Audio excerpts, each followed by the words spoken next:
नमस्कार भक्तों, आपका एक बार फिर से स्वागत है हमारे चैनल भक्ति की शक्ति में। आज के इस वीडियो में हम आपको सुनाएंगे भोलेनाथ जी की एक रहस्यमयी कथा जो बदल सकती है आपकी किस्मत। जय श्री कृष्ण भक्तों। भोलेनाथ ने बताया एक सफ़ेद चीज का गुप्त दान जो बना दे कंगाल को धनवान। हर हर महादेव। भगवान शिव यानी भोलेनाथ करुणा, त्याग और रहस्य के देवता हैं। वे केवल योगी ही नहीं बल्कि दुनिया के सबसे सरल और दयालु भगवान भी माने जाते हैं। उनके एक एक वचन में गहरी सच्चाई और जीवन बदलने वाली शिक्षा छिपी होती है। एक बार उन्होंने माता पार्वती को एक ऐसी चीज के बारे में बताया जो अगर गुप्त रूप से दान की जाए तो वह निर्धन व्यक्ति को भी धनवान बना सकती है। एक दिन भगवान शिव और माता पार्वती धरती पर घूमते हुए अपनी प्रिय नगरी काशी पहुँचे। काशी में गंगा किनारे एक शांत घाट पर वे कुछ समय के लिए रुक गए। वहाँ कई भक्त पूजा पाठ और दान कर रहे थे। कोई गंगा स्नान कर रहा था तो कोई तप कर रहा था। माता पार्वती चारों ओर देख रही थी। तभी उनकी नज़र एक बुजुर्ग किसान पर पड़ी जो एक पेड़ के नीचे बैठकर भोजन करने जा रहा था। उसके पास दो रोटियां थी और थोड़ा सा अचार। उसी समय वहां एक कमजोर भूखा भिखारी आया और हाथ जोड़कर बोला, बाबा बहुत भूखा हूँ, 2 दिन से कुछ नहीं खाया है, कुछ खाने को दे दीजिए। बुजुर्ग किसान के पास वो 2 रोटियों के अलावा कुछ नहीं था, लेकिन उसने बिना एक पल के देर किए वो पूरी थाली उस भिखारी को दे दी। खुद पेड़ के नीचे बैठकर बस पानी पी लिया और भगवान का नाम लेने लगा। यह देखकर माता पार्वती की आंखें भर आई। उन्होंने शिवजी से कहा, स्वामी, उस किसान ने खुद भूखा रहकर अपना पूरा भोजन उस भिखारी को दे दिया। ऐसे महान कर्म का फल उसे क्या मिलेगा? भगवान शिव मुस्कुराए और बोले, प्रिय, मनुष्य जीवन में कोई न कोई दान तो करता ही है। कोई अन्न देता है, कोई वस्त्र, कोई धन। लेकिन कुछ दान ऐसे होते हैं जो दिखावे के लिए किए जाते हैं और कुछ ऐसे होते हैं जो गुप्त होते हैं। लेकिन क्या तुम जानती हो एक ऐसी सफ़ेद चीज जिसका गुप्त दान अगर कोई करता है तो वह व्यक्ति कभी निर्धन नहीं रहता। यहाँ तक कि दरिद्र व्यक्ति भी धनवान बन जाता है, रोगी भी स्वस्थ हो जाता है और दुर्भाग्यशाली की तकदीर भी चमक जाती है। माता पार्वती आश्चर्य से बोली, प्रभु, वो कौन सी सफ़ेद चीज़ है और ऐसा क्या रहस्य है उसमें? भगवान शिव बोले, देवी, इस रहस्य को मैं तुम्हें एक कहानी के माध्यम से समझाता हूँ। ये कथा न केवल प्रेरणादायक है बल्कि जो भी इसे पूरी श्रद्धा और ध्यान से सुनता है उसे भी इसका लाभ अवश्य मिलता है। उसका भाग्य बदल जाता है और गरीबी सदा के लिए दूर हो जाती है। यदि वह इस कथा को बिना छोड़े पूरा सुने और अपने जीवन में अपनाए तो आगे भोलेनाथ कहानी को शुरू करते हैं और कहते हैं, हे देवी पार्वती, प्राचीन समय की बात है। गोदावरी नदी के तट पर स्थित मायापुरी नामक ग्राम में रतन नाम का एक युवक रहता था जो लकड़ी काटकर अपना जीवन यापन करता था। वह अपनी पत्नी के साथ साधारण जीवन जी रहा था। जलाऊ लकड़ी से होने वाली आमदनी पर्याप्त हो ही नहीं पाती थी, जिससे उसके परिवार में भोजन और कपड़ों की कमी बनी रहती थी। एक दिन परेशान होकर, क्रोध में आकर रतन की पत्नी ने उससे कहा कि कितने दिनों तक यह सिलसिला चलता रहेगा, ना कोई त्योहार ना कोई खुशी। क्यों ना तुम इस लकड़ी काटने के काम को छोड़कर नगर में जाकर कोई काम ढूंढ लो, जिससे हमारी मुसीबतें कम हो जाएंगी और गरीबी भी धीरे धीरे समाप्त हो जाएगी। इस पर रतन ने बड़े प्रेम से उत्तर दिया, हे भाग्यवान, मैं सदैव तुम्हारी बात मानता हूँ, लेकिन मैंने पहले भी कहा है कि मैं यह गांव छोड़कर नहीं जा सकता। शहर में यहाँ जैसी शांति नहीं होगी और हाँ, मैं नहीं चाहता कि इस विषय में हमारे बीच दोबारा ये बात हो। पत्नी ने कहा, ठीक है, जैसा तुम्हें सही लगे। खाना तैयार है, खाकर लकड़ी काटने चले जाओ। प्रिय भक्तों, भोजन करने के बाद रतन लकड़ी काटने के लिए जंगल की ओर निकल पड़ा। चलते चलते वह काफी दूर चला गया। वह सोचने लगा, आज तो बहुत दूर आ गया हूँ। मुझे एक बड़ा पेड़ चाहिए जिससे आज अच्छी आमदनी हो जाए, लेकिन ऐसा कोई वृक्ष नजर नहीं आ रहा था। वहीं पर एक छोटा सा पेड़ था और सूखा हुआ, तो उसने सोचा, आज के लिए इसी से काम चला लेता हूँ। रतन ने वह पेड़ काटा और फिर सिर पर जलाऊं लकड़ी का गट्ठर लेकर नगर की ओर बेचने के लिए निकल पड़ा। लेकिन नगर पहुंचने पर उसने देखा कि लकड़ी खरीदने वाला कोई नहीं था। वह सोचने लगा, क्या मुझे यह सारी लकड़ियां वापस घर ले जानी पड़ेगी। तभी रास्ते में एक पंडित जी ने उसे आवाज़ लगाई। उन्होंने कहा, सुनो लकड़हारे, इधर आओ। वह लकड़ियां कितने की हैं? तो कमल ने कहा, पंडित जी, आपको सारी लकड़ियां चाहिए या आधी? अगर सारी चाहिए तो कम दाम में दे दूंगा। पंडित जी ने कहा, मुझे सारी लकड़ियां चाहिए, लेकिन तुम्हारे बताए गए दाम पर नहीं। मैं सिर्फ अपने दाम से ले सकता हूँ। तो रतन ने थके हारे स्वर में कहा, अरे तो फिर यह लकड़ियाँ बहुत सस्ती हो जाएंगी। लेकिन चलिए ले लीजिए, वैसे भी मैं थक चुका हूँ। पंडित जी ने 50 रुपये देते हुए कहा, ये है लो और लकड़ियाँ यहाँ रख दो। वैसे तुम बहुत भूखे लग रहे हो, क्या कुछ खाना खाओगे? रतन ने कहा, हे गुरुजी, मुझे भूख तो बहुत लगी है, लेकिन अगर मैं खाऊंगा तो आपके परिवार के लिए खाना कम पड़ जाएगा। रहने दीजिए, मैं घर जाकर खा लूँगा। पंडित जी मुस्कुराते हुए बोले, बेटा चिंता मत करो, यहाँ इतना खाना है कि 20 लोग खा सकते हैं। जब भी भूख लगे यहाँ आया करो और खा लिया करो। तब रतन ने पूछा, क्या आप हमेशा सबको ऐसे ही खाना खिलाते हैं? पंडित जी ने उत्तर दिया, जब तक परमात्मा ने मुझ पर कृपा बनाए रखी है, मैं यह करता रहूँगा। यह सब उनकी मर्जी है। तब रतन ने कहा, ठीक है, तो मैं आज खाना यहीं पर खाऊंगा। उस दिन रतन ने उस पंडित जी के घर पर पेट भरकर भोजन किया और धन्यवाद बोलते हुए बोला, पंडित जी, आप बहुत दयालु हैं, बहुत ही नेक हृदय के हैं। ऐसा अच्छा काम करने में मैं आपकी मदद करना चाहता हूँ। अब से मैं लकड़ियाँ आधे दाम पर 50 में ही आपको दे दिया करूँगा। पंडित जी ने कहा, अच्छा तो ठीक है, तुम्हारी जैसी इच्छा। उसने पंडित जी को लकड़ियाँ दी और 50 रुपये लेकर घर की ओर निकल पड़ा। घर जाने पर उसकी पत्नी ने पैसे के बारे में पूछा, तो उसने लकड़ियों के आधे दाम को निकाल कर दे दिया। वो 50 रुपये थे। उसकी पत्नी ने कहा, ऐसे आप रोज़ रुपये 100 की लाया करते थे, आज क्या लकड़ियाँ आपने कम काटी? उसने कहा, नहीं भाग्यवान, मैंने लकड़ियाँ तो उतनी ही काटी जितना रोज़ काटता था, लेकिन आज आधा दाम ही मिला। तो उसकी पत्नी रुष्ट हो गई, बोली कि बताइए, घर में राशन नहीं है, नया छप्पर लगवाना है, बच्चों के शिक्षा के लिए पैसे चाहिए, बहुत सारे काम करने हैं, मैं इसमें से क्या करूँगी? तो उसने कहा, हे भाग्यवान, पास के नगर में एक धर्मपाल नाम के पंडित जी रहते हैं जो बड़े ही विद्वान हैं। मैं उन्हीं के घर चला गया। उन्होंने बड़े प्यार से मुझे भोजन कराया। वे गरीब लोगों को, भूखे लोगों को निःशुल्क भोजन कराते हैं। उन्हीं को मैंने वे लकड़ियाँ आधे दाम पर दे दी। मुझे लगा कि मुझे यह काम करना चाहिए।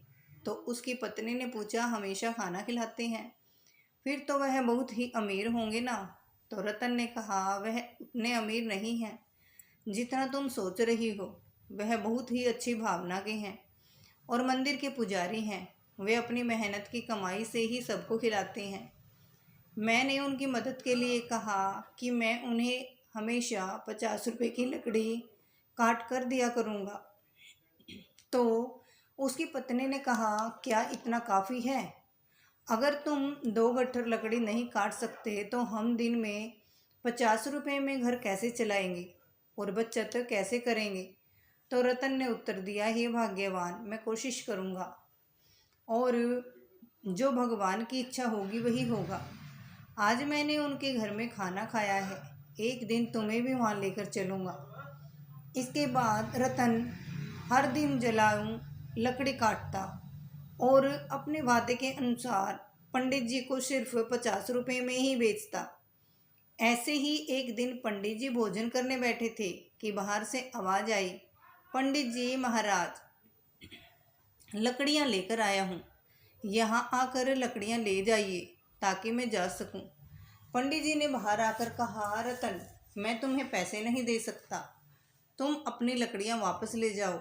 रतन ने कहा, पैसे कल दे दीजिएगा, लेकिन लकड़ियाँ यहीं पर छोड़ देता हूँ, मुझे बहुत भूख लगी है, क्या आप मुझे भोजन दे सकते हैं? वैसे भी आप सबको खिलाते हैं। पंडित जी ने मुस्कुराते हुए कहा, क्यों नहीं रतन, पहले आप अपने हाथ पांव धो लें, तब तक मैं भोजन की व्यवस्था करता हूँ। पंडित जी ने घर के अंदर जाकर अपनी पत्नी से यह बात कही। उनकी पत्नी बोली, आपने ऐसा वादा क्यों किया? हमारे घर में खाने के लिए कुछ भी नहीं बचा है, सिवाय उस भोजन के जो मैंने आपके लिए परोसा है। प्रिय भक्तों, इस कथा को माँ पार्वती बड़े ही ध्यान से सुन रही थी, अब तो और भी ध्यान से सुनने लगी। तो आगे भगवान शिव जी कहते हैं, हे पार्वती। पंडित की पत्नी बोली, हे स्वामी, इस समय हम रतन को कैसे भोजन कराएंगे? सारा भोजन खत्म हो चुका है, क्या आपको यह नहीं पता? तो पंडित जी बोले, अरे इसमें कौन सी बड़ी बात है, तुमने जो खाना परोसा है वह रतन के लिए पर्याप्त है, मैं सोच रहा हूँ आज उपवास कर लूँ। पंडित जी की पत्नी बोली, मुझे बताओ, आप ऐसा कितने दिन तक करोगे? जब हमारे पास खुद के लिए भी पर्याप्त भोजन नहीं है तो दूसरों के लिए इतना सब क्यों करते हो? यह सब कहाँ से आएगा? पंडित जी बोले, भगवान सब कुछ देते हैं। भगवान शिव जी कहते हैं, पार्वती, पंडित ऐसे ही लोगों को भोजन कराता था, भले ही उसके पास स्वयं के लिए भी कुछ न हो। एक दिन रतन लकड़ी काटने जंगल गया तो उसने सोचा, जंगल के किनारे के सारे सूखे पेड़ तो मैं पहले ही काट चुका हूँ, अब जो बचे हैं वे सब हरे भरे हैं। जंगल के अंदर जाना थोड़ा मुश्किल लग रहा है, मैं इससे पहले कभी इतने अंदर तक नहीं गया। अब जंगली जानवर भी हो सकते हैं, अगर मुझे कुछ हो गया तो मेरे घर वालों का क्या होगा? यह सोचकर वह जंगल के भीतर डरते डरते चला गया। वह काफ़ी दूर निकल गया, लेकिन कोई उपयुक्त पेड़ उसे नहीं मिला।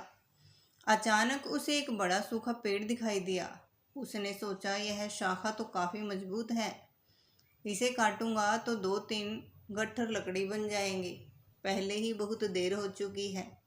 यह सोचकर कमल उस पेड़ पर चढ़ गया। वह उसी शाखा पर बैठ गया और उसी को काटने लगा। शाखा बहुत बड़ी थी, इसलिए काटने के बाद वह बगल के पेड़ और एक छोटे टीले के ऊपर जाकर गिर गई। वहीं पर एक साधु तपस्या कर रहे थे। वे साधु उठ खड़े हुए और बोले, अरे मूर्ख, कौन है जो मेरी तपस्या को भंग कर दिया? साधु ने जब देखा कि वहाँ रतन है तो उन्होंने कहा, मैं कितने दिन से यहाँ तपस्या कर रहा था, तुमने मेरे वर्षों की तपस्या को भंग कर दिया है। हे मूर्ख प्राणी, मैं तुम्हें श्राप देता हूँ कि तुम कुत्ते बन जाओ। रतन घबरा गया और बोला, हे महाराज, मुझे क्षमा कीजिए, मुझे नहीं पता था कि आप यहाँ तपस्या कर रहे हैं। साधु बोले, मैं यहाँ वर्षों से तपस्या कर रहा हूँ, तुमने मेरी तपस्या तोड़ी है, तुमने मेरी तपस्या को भंग किया है, इसलिए तुम इस पाप के भागीदार हो। रतन ने विनती की कि हे महाराज, मैं रोज़ लकड़ियाँ काटने आता हूँ और उन्हें बेचकर अपनी आजीविका चलाता हूँ, मैंने जानबूझकर ऐसा नहीं किया, मैंने आपको देखा ही नहीं, कृपया इस श्राप को वापस ले लीजिए। अतः हे मुनि, आपको देखता भी कैसे, क्योंकि आप तो मिट्टियों से ढके हुए थे, मुझे लगा यह कोई टीला है। यह सुनकर साधु का क्रोध थोड़ा शांत हुआ। तब वे रतन से बोले, ठीक है, मैंने जो तुम्हें श्राप दिया है इसे वापस लेना संभव नहीं है, इसलिए एक उपाय है, जिससे तुम इस शराब से मुक्त हो सकते हो। रतन ने पूछा, कृपया करके मुझे उपाय बताइए, मैं इस श्राप से कैसे मुक्त हो सकता हूँ। साधु बोले, पुत्र, तुम ऐसे 2 लोगों को ढूंढो जो सबसे अच्छा दान करते हो। उनके भोजन करने के बाद उनका झूठन बचा हुआ एक भी दाना तुम खा लेते हो तो तुम्हारे श्राप का असर धीरे धीरे समाप्त हो जाएगा। अभी तो तुम्हारा रंग काला रहेगा, लेकिन जब तुम पूरी तरह से सफ़ेद हो जाओगे तब इस श्राप से मुक्त हो जाओगे। तो रतन ने रोते हुए कहा, हे महाराज, मैं अपनी पत्नी और बच्चों का सहारा हूँ। लकड़ियाँ बेचकर जो पैसे लाता हूँ उससे हमारा गुजारा होता है। अब मैं कुत्ता बन गया हूँ तो मेरा अब क्या होगा? मेरे परिवार का जीवन यापन कैसे होगा? साधु बोले, पुत्र, चिंता मत करो, ईश्वर मदद करेंगे। जब तुम्हारा श्राप टूटेगा तब तुम्हारा जीवन सुखी हो जाएगा, धन्य से भरा होगा और तुम्हें हर कष्ट से मुक्ति मिलेगी। यह कहते हुए साधु वहां से चले गए। भक्तों, आगे भगवान शिव जी माता पार्वती से कहते हैं, हे प्रिय, रतन साधु के श्राप के कारण तुरंत ही कुत्ते में बदल जाता है। इसके बाद रतन श्राप से छुटकारा पाने के लिए यात्रा पर निकल जाता है।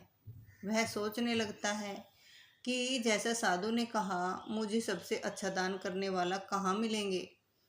मेरी समझ में कुछ नहीं आ रहा। तब उसे अचानक पंडित जी की याद आई। उसने सोचा, पंडित जी बड़े ही उदार और नेक हृदय के व्यक्ति हैं। अब मैं सबसे पहले उन्हीं के पास जाता हूँ। रतन ने कुत्ते के रूप में पंडित जी के घर पहुँचना शुरू किया। पंडित जी के भोजन कर लेने के बाद उसकी पत्नी ने बचे हुए भोजन को बाहर फेंक दिया। अब रतन कुत्ते के रूप में वहां पहुंचा और पंडित जी के बचे हुए झूठे भोजन को खा लिया। खाना खाते ही उसका आधा शरीर सफ़ेद हो गया। कमल बड़ा ही खुश हुआ और कहता है, मुझे पता था कि पंडित जी बहुत ही दयालु व्यक्ति हैं।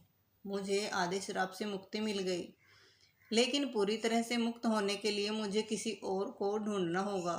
रतन दूसरे व्यक्ति की तलाश में निकल पड़ा।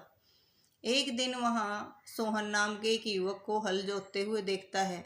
रतन कुत्ते के रूप में उसके घर के सामने बैठ जाता है। तभी वह व्यक्ति वहाँ से गायें लेकर जाता है। वह कहता है, सोहन बहुत ही नेक इंसान है। वह सिर्फ मुझे ही नहीं, कई और लोगों को भी गायें दान कर चुका है। ऐसे व्यक्ति को आशीर्वाद मिलना चाहिए। अब रतन यह सब सुन रहा था और सोचा कि आज मुझे श्राप से मुक्ति मिल जाएगी। सोहन भी पंडित के जैसे ही दयालु होंगे। अब देखता हूँ कि वह कब भोजन करते हैं। कमल वहाँ बहुत देर तक इंतजार करता है। सोहन ने जब भोजन किया और पत्तल को बाहर फेंक दिया तो रतन तुरंत उस पत्तल पर बचा हुआ भोजन खा लेता है। लेकिन वह यह देखकर हैरान हो जाता है कि अभी भी उसका शरीर का रंग वैसा का वैसा था। उसने सोचा, सोहन ने तो गाय का दान भी किया था, फिर भी यह क्यों नहीं हुआ? मुझे कुछ समझ में नहीं आ रहा। थोड़ी देर बाद कमल वापस पंडित जी के घर के बाहर आकर बैठ गया। वहाँ उसने 2 युवकों को बात करते हुए सुना। पहला युवक बोला, अरे भाई, आज सोहन ने फिर गाय का दान किया है।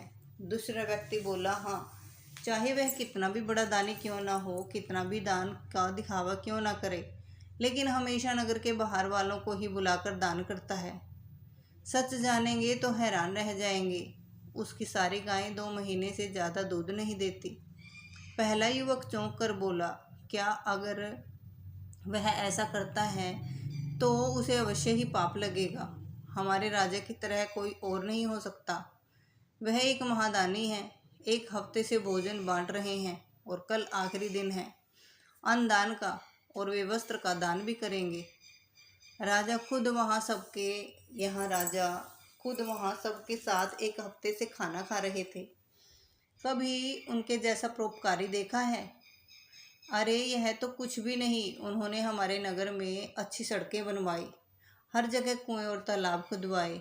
सच में उन्होंने हमारे लिए बहुत कुछ किया है। ऐसा धर्मात्मा मैंने कभी नहीं देखा।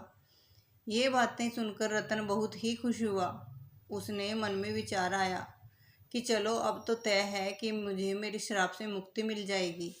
मुझे तुरंत राजा के पास जाना चाहिए। वह राजमहल में नहीं बल्कि लोगों के साथ खाना खा रहे हैं।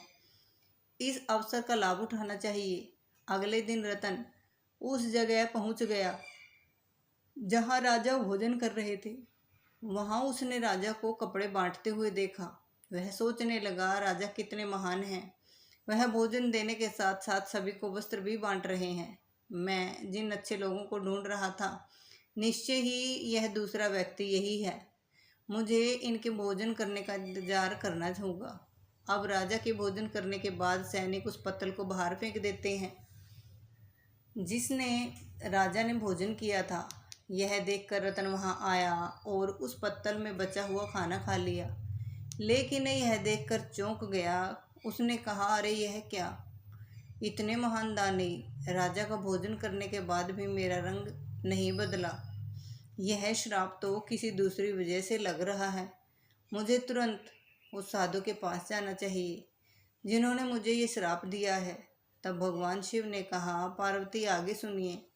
जब उस साधु के पास पहुंचा जिसने उसे श्राप दिया था, तो वह साधु को प्रणाम करता है। साधु उसे निराश देखकर पूछते हैं, ऐसा लगता है कि तुम्हें अभी तक केवल एक ही सही व्यक्ति मिला है। तुम्हारा केवल आधा रंग ही बदला है। क्या तुम्हें और कोई नहीं मिला? रतन कहता है, हे महाराज, पंडित जी का खाना खाकर मैं आधा ठीक हो गया। उसके बाद मैंने उनसे भी बड़े दानी लोगों को देखा, लेकिन उनके झूठन को खाने का मुझ पर कोई असर नहीं हुआ। साधु थोड़ी देर रुक कर बोले, इसमें आश्चर्य की बात नहीं है पुत्र, उनके कर्मों का वास्तविक स्वरूप जानना जरूरी है। एक हफ्ते तक राजा ने सभी को भोजन कराया और वस्त्र भी बांटे। इतने धर्मात्मा व्यक्ति द्वारा खाया हुआ भोजन खाने के बाद मैं श्राप से मुक्त नहीं हो पाया। इसमें कुछ रहस्य जरूर है। मुझे कुछ समझ नहीं आ रहा महाराज, कृपया करके आप बताइए। साधु ने कहा, रतन, वो जो गाय वाला व्यक्ति था वह ऐसी चीजें दान कर रहा था जिनकी उसे कोई ज़रूरत नहीं थी। अगर उसे उसकी ज़रूरत होती तो वह उन्हें दान भी कभी नहीं करता। और राजा जो कुछ भी देता है उसे दान नहीं माना जाता, क्योंकि वह खुद नहीं कमाता। वह तुम्हारे जैसे लोगों द्वारा दिए गए कर का उपयोग राज्य के लोगों को दान देने में कर रहा है। साधु ने आगे कहा, कल के दान में जो भोजन और वस्त्र बांटे गए वे भी जनता के द्वारा दिए हुए ही थे, इसलिए राजा द्वारा दिया गया दान दान नहीं माना जाएगा। वह सिर्फ लोगों का धन लोगों पर ही खर्च कर रहा था। ऐसे में राजा के भोजन का तुम्हें श्राप पर कोई असर नहीं हो सकता। समझ लो, सही दान वही था जो पंडित ने भूखे को भोजन कराया। भले ही उन्होंने खुद नहीं खाया, लेकिन उनका दान सबसे श्रेष्ठ था। इसलिए तुम्हें और भी प्रयास करना होगा। तुम श्राप से मुक्ति के करीब हो। रतन ने कहा, समय गया महाराज, धन्यवाद। उदास मन से कमल वहां से चला गया। उसने सोचा, अरे बाप रे, कितनी दूर आ गया हूँ, बहुत भूख लगी है। अच्छा होगा कि पास में कुछ खाने को मिल जाए। तभी उसने देखा कि एक किसान घड़े से पानी लेकर जा रहा था। पास में खड़े दो युवक आपस में बातें कर रहे थे, उस किसान को देख रहे थे। वह रोज इस धूप में इस पानी से भरे मटके से यहाँ से गुजरने वाले लोगों को पानी पिलाता है। वह बूढ़ा आदमी 80 साल से अधिक का लगता है, फिर भी उसका काम काबिले तारीफ है। इसके बाद रतन ने देखा कि वह किसान पानी पिलाने के बाद थोड़ी देर बाद खाना निकाला और खाना खाने लगा। कुत्ते के रूप में भूखे रतन को देखकर किसान ने अपने भोजन में से कुछ उसे भी दे दिया। जैसे ही रतन ने वह भोजन खाया, उसका श्राप समाप्त हो गया और वह वापस मनुष्य बन गया। उसने किसान को धन्यवाद दिया और खुशी खुशी वापस लौट आया। उसने सोचा, सचमुच दान कभी छोटा या बड़ा नहीं होता। भूख मिटाने वाले पंडित और प्यास बुझाने वाले इस किसान जैसा दान ही सच्चा दान है। सबसे अच्छा दान वही है जो निस्वार्थ भाव से दूसरों की मदद के लिए किया जाए। चलते चलते रतन अपनी पत्नी के पास अपने घर पहुंच गया और खुशी से रहने लगा। उधर पंडित ने इतना दान कर दिया था कि उसकी आर्थिक स्थिति खराब हो चुकी थी। जब उसकी पत्नी ने उससे कहा, हे स्वामी, पास के नगर में एक राजा रहते हैं जो पुण्य को खरीदते हैं। आप उनके पास जाकर अपना कुछ पुण्य बेचकर पैसे ले आइए ताकि हमारा काम चल सके।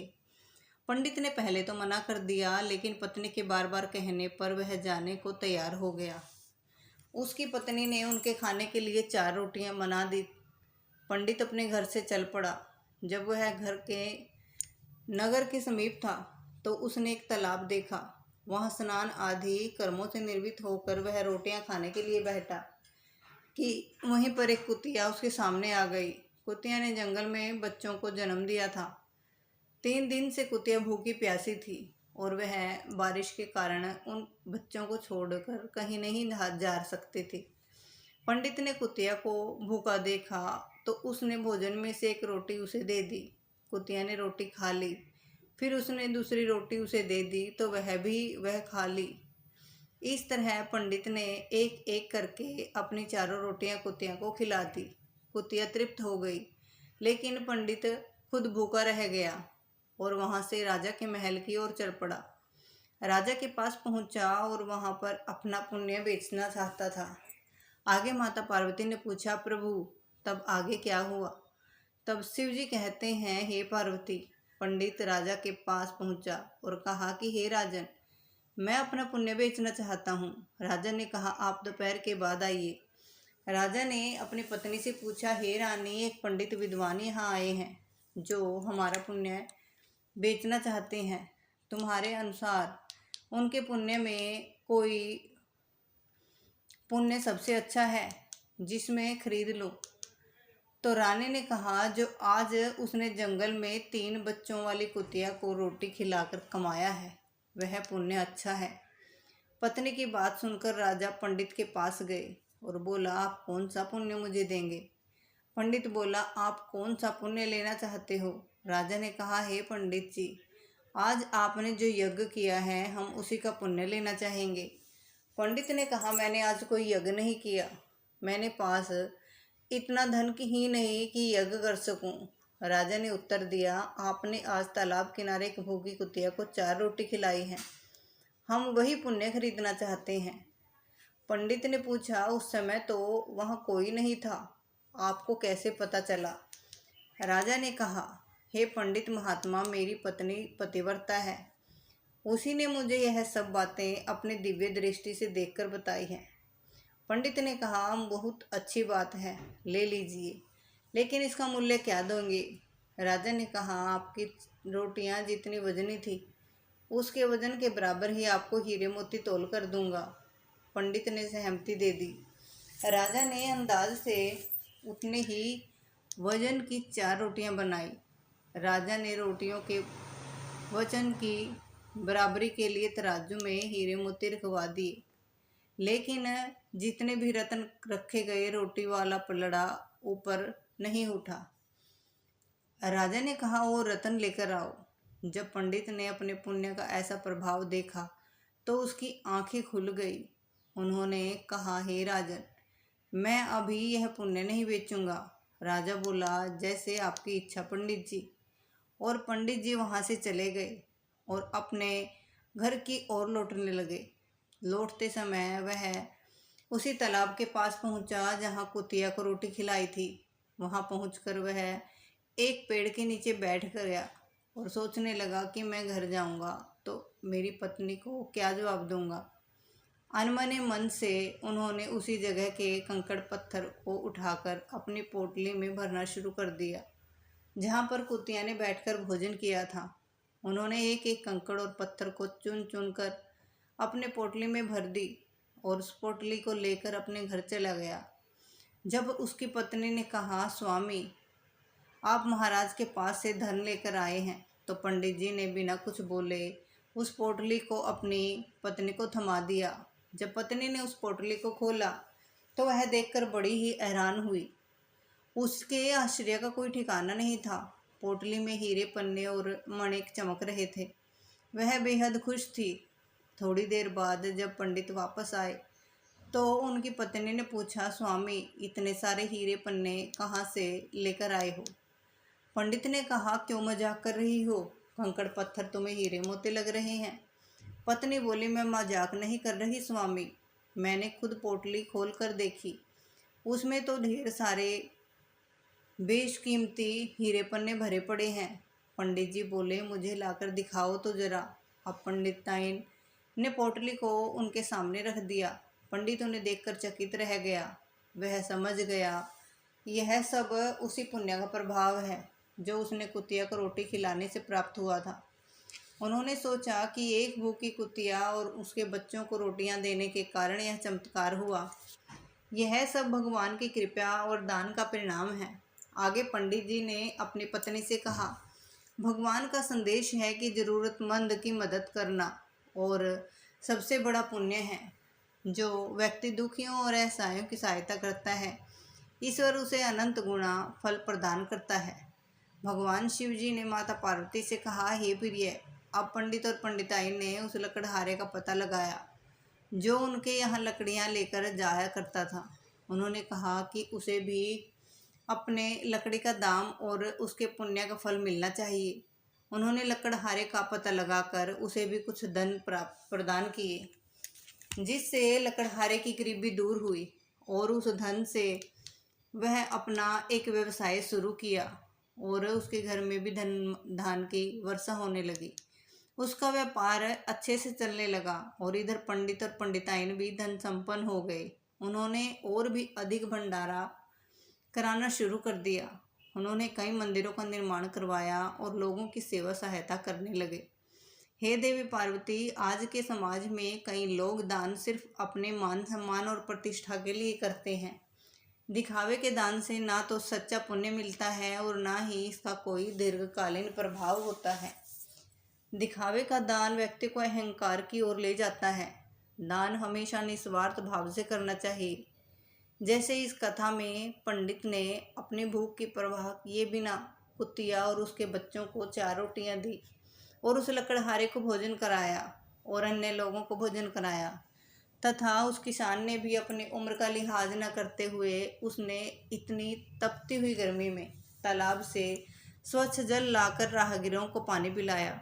इस प्रकार से ज़रूरतमंद की सहायता करने का असली अवसर वही होता है जब वास्तव में वह संकट में है। आपदा के समय दिया गया थोड़ा सा भी सहयोग अमूल्य होता है। यह न केवल ज़रूरतमंद व्यक्ति के लिए जीवन को बदलता है, बल्कि देने वाले के जीवन में भी सकारात्मकता आती है। जब कोई व्यक्ति त्याग की भावना से प्रेरित होकर दान करता है तो उसके अंदर से माया मोह का अंत हो जाता है। वह त्याग मनुष्य का अहंकार से मुक्त कराता है और इसे ईश्वर के समीप ले जाता है। शास्त्रों के अनुसार कई वस्तुओं का गुप्त दान कर देने से मनुष्य धनवान हो सकता है, जैसे कि अन्नदान, वस्त्रदान, नमक दान, जल दान। गुप्त दान का अर्थ है दान को बिना किसी के बताए करना। अन्न, वस्त्र, धर्म, नमक, जल का दान करने से धन समृद्धि में वृद्धि होती है, घर में सुख शांति बनी रहती है। माता पार्वती ने कहा, हे स्वामी, तो वह सफ़ेद चीज़ क्या है? तो भोलेनाथ ने कहा, हे देवी, अभी मैंने कहा नमक, तो नमक का दान वह सफ़ेद चीज़ है। जो नमक का गुप्त रूप से दान करने से अचानक ही धन, सुख, समृद्धि की वृद्धि होती है और रोग कष्ट दूर हो जाते हैं। दान तो हर कोई करता है, लेकिन गुप्त दान का अर्थ है ऐसा दान जो बिना किसी को बताए चुपचाप दिया जाए, जिसमें दान करने से पहले और बाद में किसी से भी इसका जिक्र नहीं किया जाता। गुप्त दान का तात्पर्य है कि दान करने की बात केवल आप तक ही सीमित रहे। शास्त्रों में तो यहाँ तक लिखा है कि गुप्त दान ऐसा हो कि यदि दाएं हाथ से दान दिया जाए तो बाएं हाथ को खबर न हो। ऐसा दान निस्वार्थ भाव से किया जाए और इसका फल भी अतुलनीय होता है। इन चीज़ों का गुप्त दान व्यक्ति को धनवान बनाता है। उसमें कुछ विशेष वस्तुएं हैं जिसका गुप्त दान करने से भाग्य में सुधार होता है और धन प्राप्ति के मार्ग में खुल जाते हैं। तांबे के लोटे का दान। शास्त्र के अनुसार शिवलिंग पर जल चढ़ाने से तांबे के लोटे या पात्र का गुप्त दान करने का फल दीर्घकाल तक मिलता है। किसी भी शिव मंदिर में तांबे के लोटे का गुप्त दान अवश्य करना चाहिए। यह दान आपकी मनोकामनाओं को पूर्ण करने में सहायक होता है। दूसरा है अन्नदान। शास्त्र अन्न को ब्रह्म मानते हैं और अन्न को सबसे बड़ा दान माना जाता है। भूखे और ज़रूरतमंद लोगों को भोजन दान कराने से देवी देवता पितृ प्रसन्न होते हैं और किस्मत चमक जाती है। तीसरा है वस्त्र दान। वस्त्र दान करने से मनुष्य को दीर्घ आयु प्राप्त होती है और उसके स्वास्थ्य में सुधार हो जाता है। चौथा दान है नमक दान। नमक का दान गुप्त दान करना चाहिए, महापुण्य माना जाता है। इससे धन समृद्धि में वृद्धि होती है। पांचवा है जल दान। जैसे कि राहगीरों के लिए प्याऊ या मटके की व्यवस्था करना बड़ा ही पुण्य कार्य है। इसके अलावा गोदान, घी दान, तिल और गुड़ दान भी शुभ माने जाते हैं। इस प्रकार भगवान शिव ने बताया कि हे पार्वती कि किस चीज़ का दान करने से व्यक्ति धनवान बन जाता है और कौन सा वह सफ़ेद चीज़ है जिसका दान करने से मनुष्य को रोगों से मुक्ति मिलती है और वह बहुत जल्द धनवान होता है। निस्वार्थ भाव से किया गया दान ही सच्चा और उत्तम दान है। हर मनुष्य को यह प्रयास करना चाहिए कि वह अपनी क्षमता के अनुसार दान पुण्य और ज़रूरतमंदों की मदद करे। ज़रूरतमंद की सेवा करना ही सच्चा धर्म है। जैसे पक्षी के पानी पीने से नदी का पानी कम नहीं होता, ठीक उसी प्रकार सामर्थ्य अनुसार दान करने से धन खत्म नहीं होता। प्रिय भक्तों, भगवान भोलेनाथ और माता पार्वती की कृपा सदा सर्वदा आप सभी पर बनी रहे। इस कथा कहानी को सुनने वाले सभी लोगों का कल्याण हो, इस कामना के साथ आपसे विदा लेते हैं। प्रेम से बोलिए हर हर महादेव। ऐसी ही रोचक और धार्मिक कहानियाँ सुनने के लिए हमारे चैनल को सब्सक्राइब करें और वीडियो को लाइक और शेयर ज़रूर करें। वीडियो पसंद आया हो तो ज़्यादा से ज़्यादा लाइक करवाएं। हर हर महादेव लिखना ना भूलें कमेंट बॉक्स में। हर हर महादेव, हर हर महादेव। राधे राधे, जय श्री कृष्णा।